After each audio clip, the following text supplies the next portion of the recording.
Well, good afternoon, folks. All the good people of YouTube land. My name's Ian, and a warm welcome to my shed and to my channel. Well, as you can see, if you managed to grin and bear it and grit your teeth and get through that last 38-minute video, I did ask your opinion on whether I should take the door off. The consensus of that opinion is take it off, create the space. So there's the door on the floor. What difference did it make? And I found something interesting. It also means when we get in there, that when I pick up something like that, big inverter, I can actually pick it up now, and without having to walk in sideways, I can now walk in proper ways and get through the door hole. Look at that door hole. It's humongous. So we whipped the door off. Basically everything that was hanging on the door had just been put in there. In here we finished off last night, didn't we? So I've cubed all the aluminium tin foil that I got. Everything's all about compacting things because of what I do. I've emptied another sack, in this case a plastic bag, onto the bench. This is going to be easy to sort out. It's basically whatever I get, I break down to small bits and break those small bits down at a later date. So these don't take a great deal of work.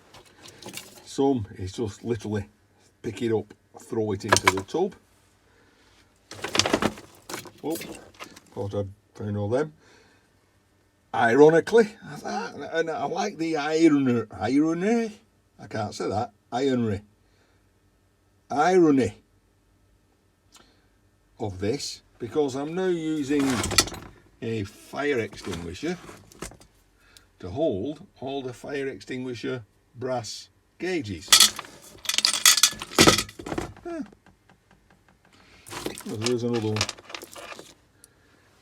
At the same time, of course, I like segregating, so all the plugs together, we'll make some plug soup at a later date. Oh, what's this? What is this? It's got a plate, screw holes in. It's got 4-pole switch waggle. Some waggle a lot. Oh, that wiggles a lot.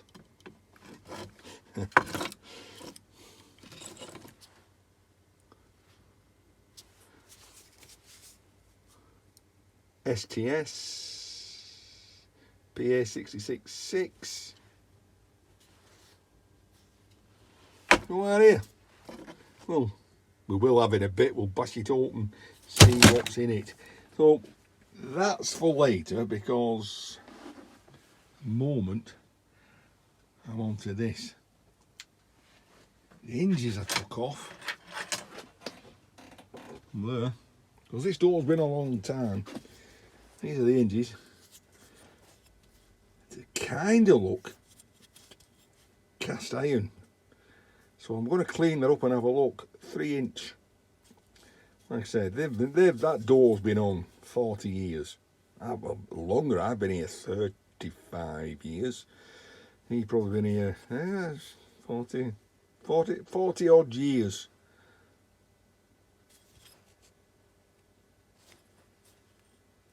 It's got a name there.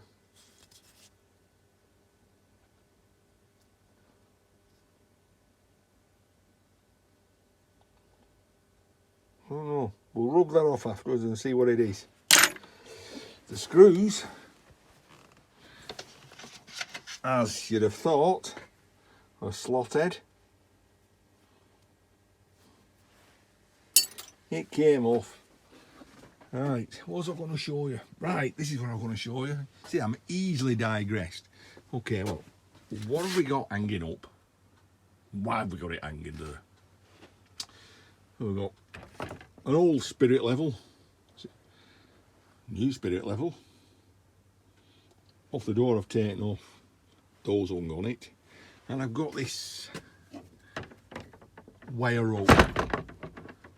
Why have I got the wire rope? Well, it's for a project. It's for a wood burner, not that one. But kind of think of, you know, is it Predator? Yeah, not Alien. Predator. Got like long, strangly, braided type of hair. And that's my idea for a wood burner. Well, I've had it for a couple of years. I've never got around to doing it. With it, it's got some, we'll call it a bob mount, you know, it's going to be her anyway. I'm not too sure because it's galvanised, how it's going to weld, but I'll get around to it. This is what I wanted to show you. I picked this up many years ago from a house clearance. It's a lock. It's a lock. Look at that. How old is this lock? So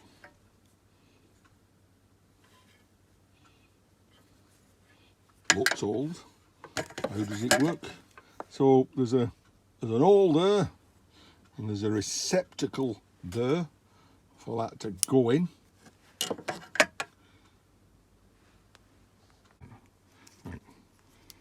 Okay, so we've got like a internally threaded key. So in there, all its other. So in there must be like a bolt, a thread. There won't be a thread in there sticking up. So you put that in, you wind it down. That raises. Oh, it's stiff, it's not been used for a while.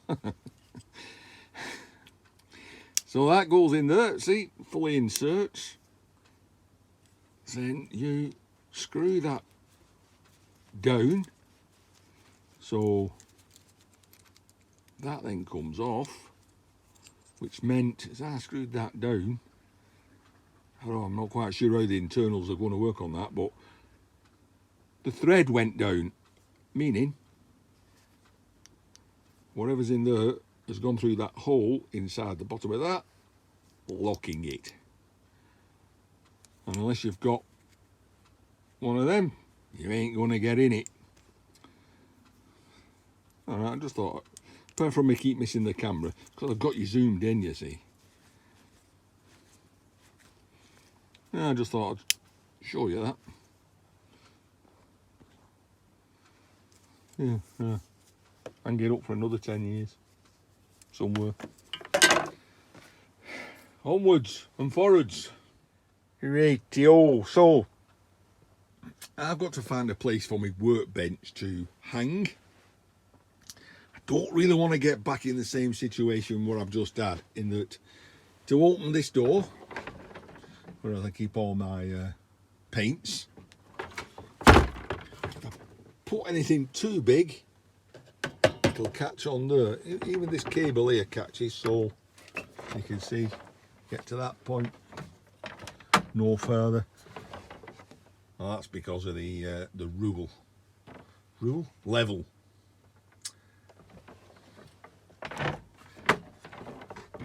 If I put the French cleat system that I had to hold the workbench on there, it means I probably have to take the workbench off when I open the door, or find somewhere else for the workbench.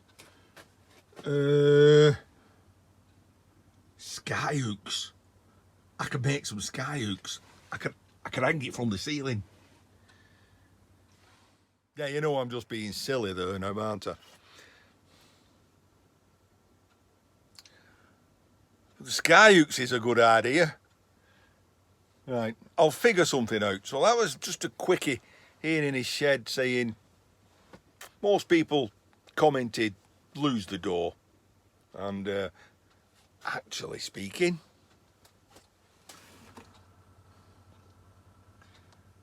this Canadian take the door off, and that's just less than an hour ago. Also less than an hour ago, Pooh's mate. And she's with the door off campaign. But there we go. But we've got people coming out with silly ideas now, like Scotty. Take the door off and hide it against the wall, or put it underneath your bed and save it. And America's favourite order, no, we don't need you coming out with ideas like that, backing him up. Because now I'm thinking, oh, don't throw it away, Ian, don't throw it away, save it. But no, because meet the new ruthless Ian.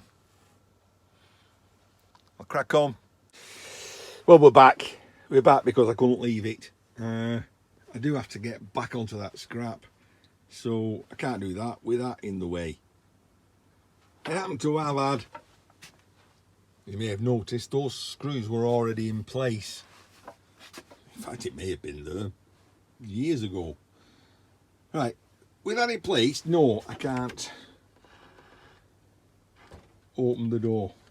However, it ain't much trouble, and I might re-put my French cleat system up.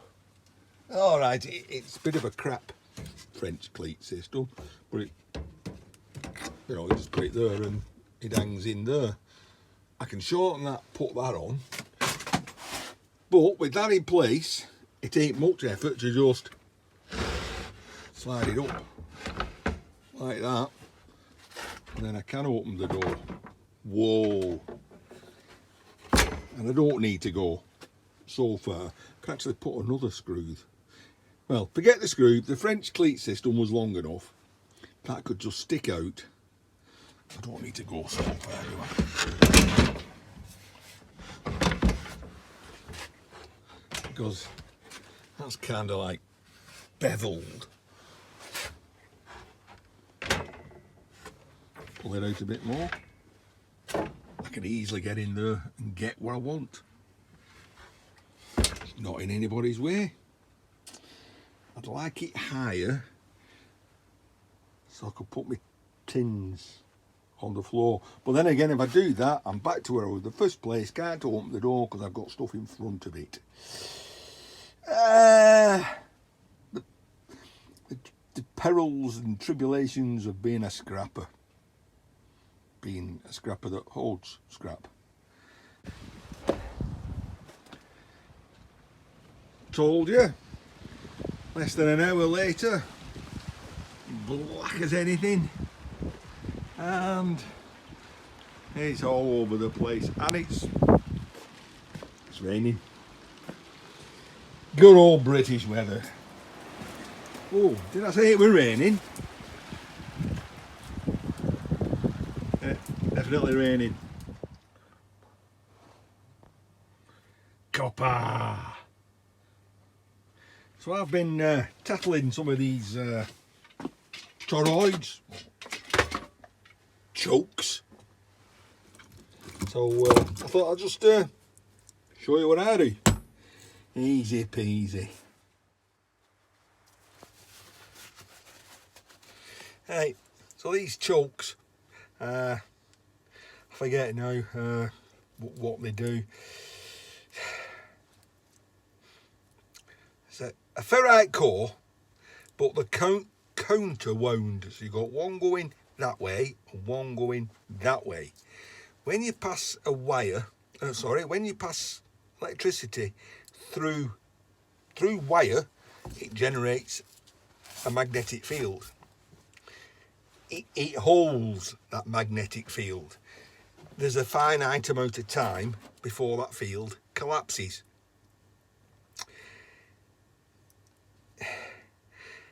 So it goes round there one way, and you get a force in it.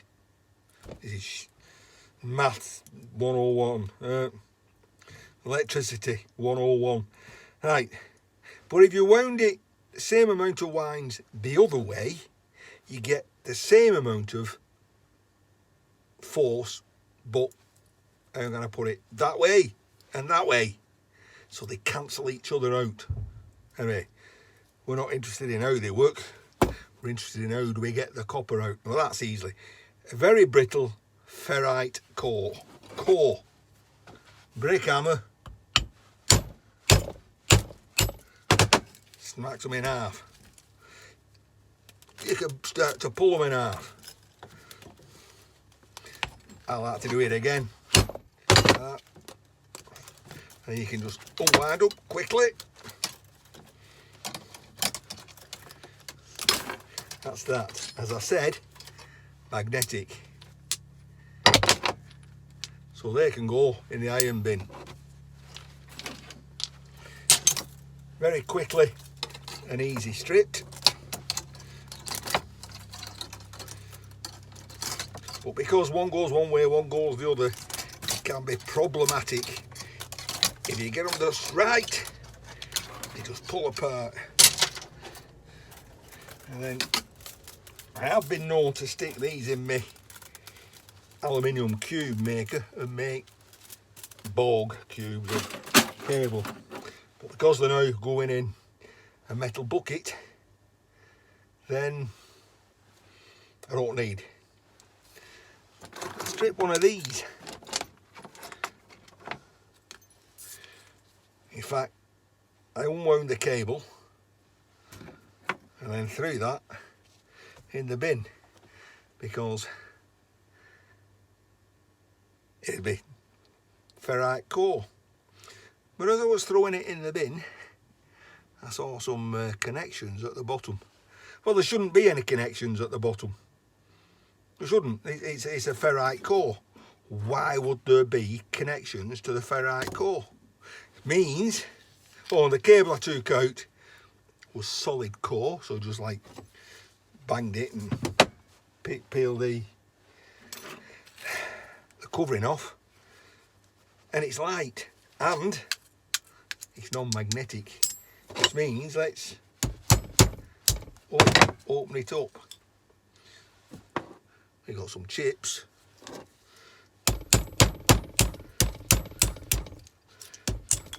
Ah, there we go. As suspected, to generate the effect of that magnetic core, we have a coil. So there was copper inside of them. Winner. Tattle another.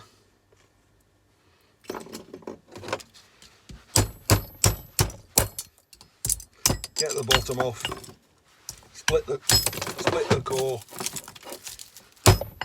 Bash it in. Get a bit. And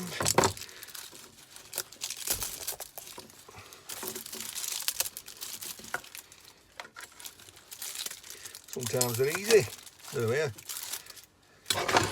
It drops out. Iron in the iron tub. More for the pile. Right. These. There's a couple of types. For example, this one I hit earlier. Wound it. It's kind of like a plastic coated cable. And when I hit that, figuring to break it, it just deformed, which means that's a laminated core, a laminated steel core, rather than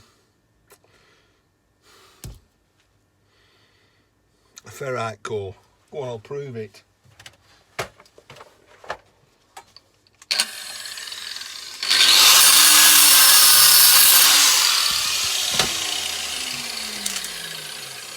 There we go. As I said, laminated ferrite, and then you got these nasty things. Why am I calling it nasty? I'll show you. I've never come across these things before, to be honest.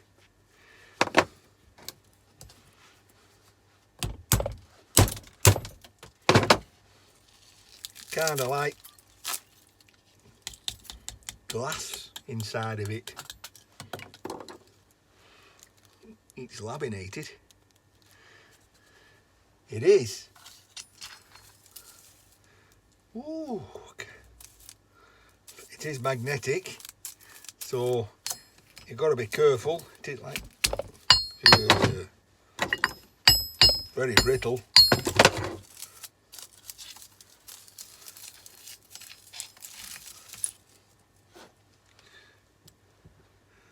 Pretty.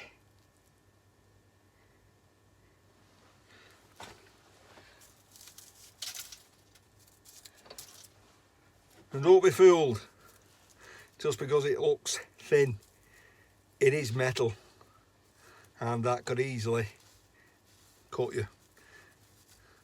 So just treat it like metal. Like, there we go. Already got a piece in me now. It's like, yeah, I can feel it stuck in me. Right, that's why I call them nasty.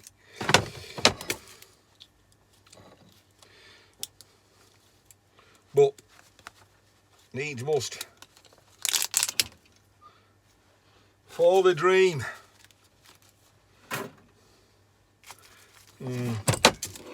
Yeah, for the dream. These might be better unwound laboriously. Unwind it.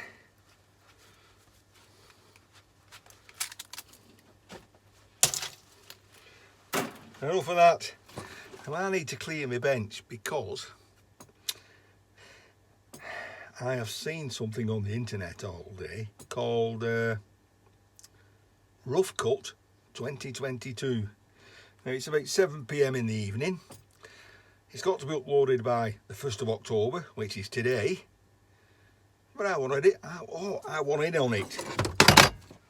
But before we get in on that, because all night I can be hammering and bangering in here.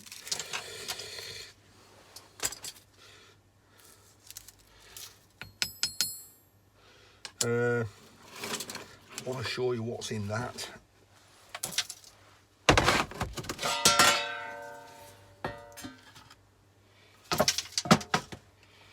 Do some tidying up. Right. I can't finish tonight without knowing what's inside this. Like I said earlier, got 4 wobbly legs. Got stainless steel or aluminium plate. Held on with 2, 4, 6 star head countersunk screws. That's 1 out, 2 out, 3 out, 4 out, 5 out, and of course 1 that doesn't want to come out.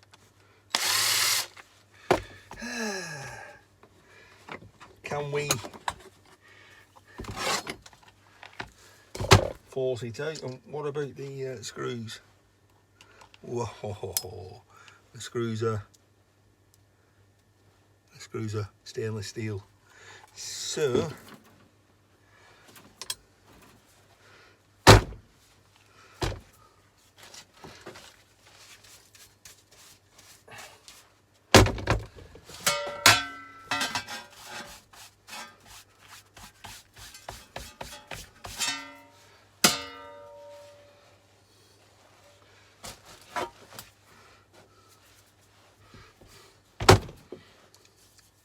can we sprize it out? No. I want to make a slot in it so I can get a screwdriver in it.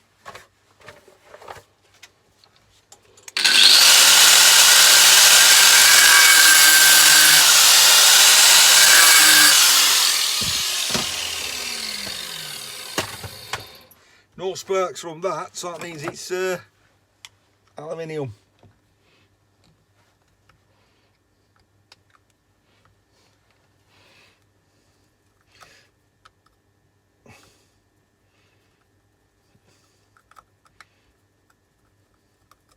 So if you struggle getting something out, you can always grind a slot in it.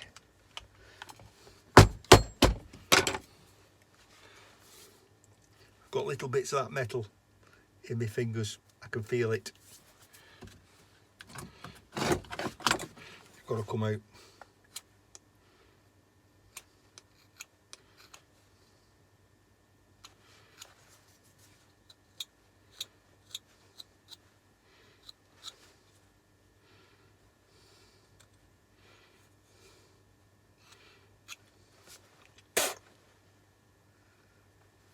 Gone.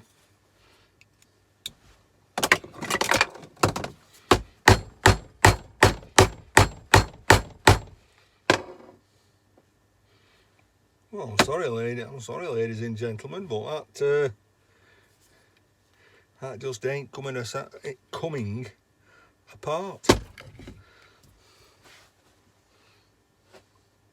What do you mean it's not coming apart? Of course it is. I'm going to shake the screen a little bit now. Sorry, folks. That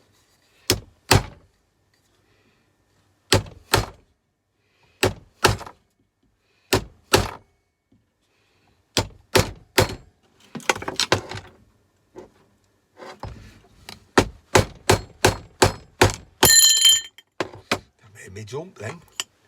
Not as much as it's been making you jump. That piece of aluminium. Oh. And a whole lot of pottedness.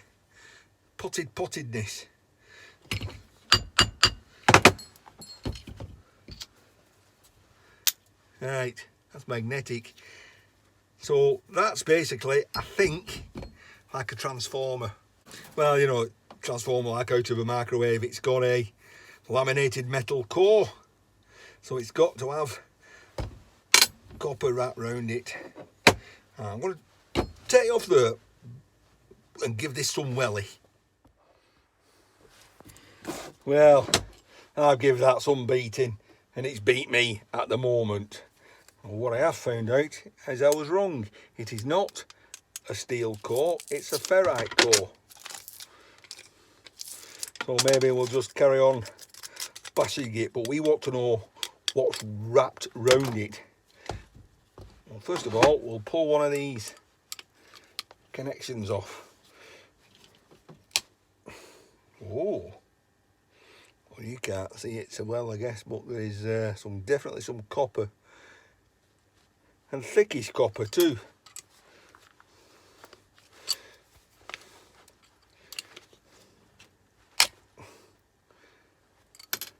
So there's got to be quite a bit of copper wrapped around there.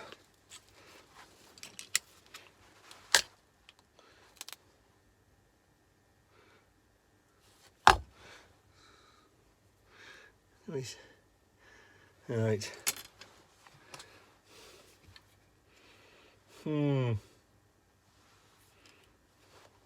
I'm not going in without knowing. So I am going to put my lid on and cut it there. I've tried to hit it where I thought it was thinnest. Its thinnest is here. That's where I've used the chisel. That didn't do any good. But I reckon if I hit it there and I hit it there with the angle grinder, I'll know a little bit more. 1 minute. Well, after a serious bit of wellying, cut it with the angle grinder, we've cut a segment out and there is copper inside, but it doesn't appear to be a lot of copper inside. So that I'm going to go on the back burner. Right.